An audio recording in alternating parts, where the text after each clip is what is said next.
दोस्तों पिछले हफ्ते जब यू इस वेब सीरीज का चौथी सीजन का पहला पार्ट रिलीज हो चुका था, तो ऐसा क्या है इस वेब सीरीज में जो इस सीजन को नेटफ्लिक्स को दो पार्ट में रिलीज करना पड़ा।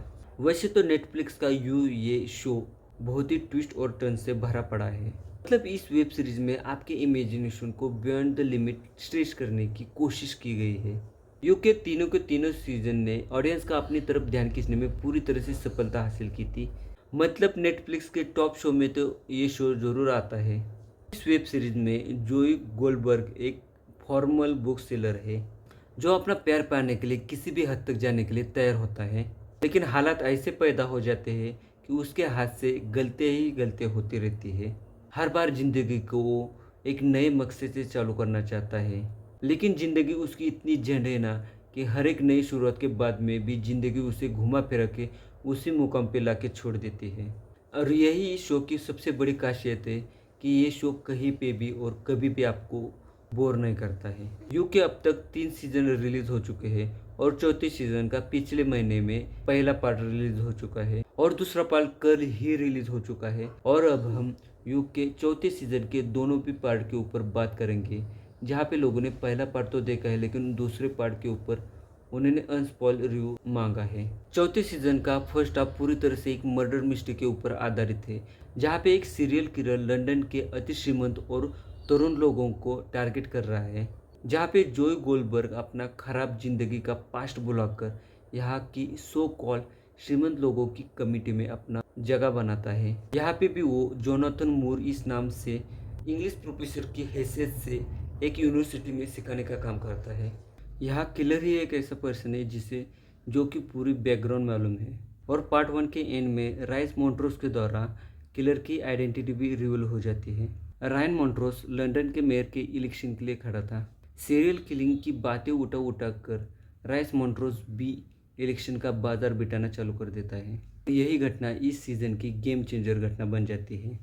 ये पूरा शो डेक्स्टर हत्याकांड के तरफ अपनी कूच करता है।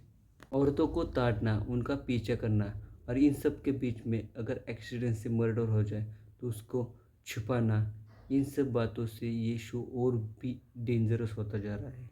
ये शो कहीं पे भी जो के पर्सपेक्टिव को जस्टिफाई नहीं करता है। हालांकि इस शो को आप जो के नज़र से ही देख रहे हो।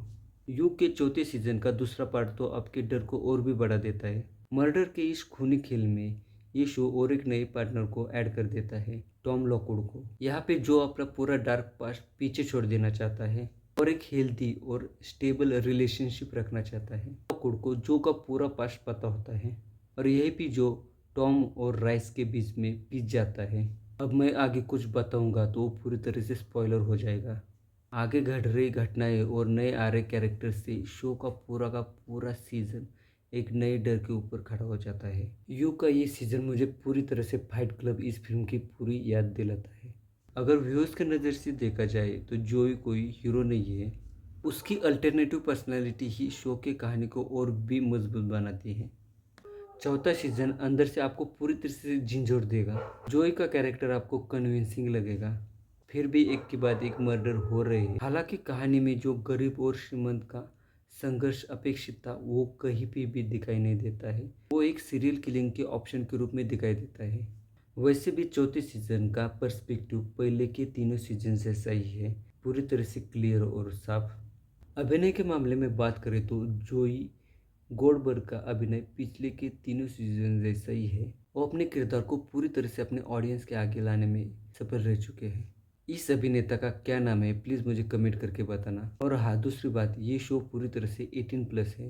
खून खराबा, मर्डर, सेक्स और 18+ का कंटेंट इस शो को टीनेजर्स को देखने के लायक नहीं छोड़ते हैं। तो मेरे प्यारे 18+ वाले व्यूअर्स, मेरा ये रिव्यू अच्छा लगे तो लाइक और मेरे चैनल को सब्सक्राइब जरूर कर देना। मिलते हैं अगले वीडियो में और एक नए रिव्यू के साथ में, तब तक के लिए नमस्कार।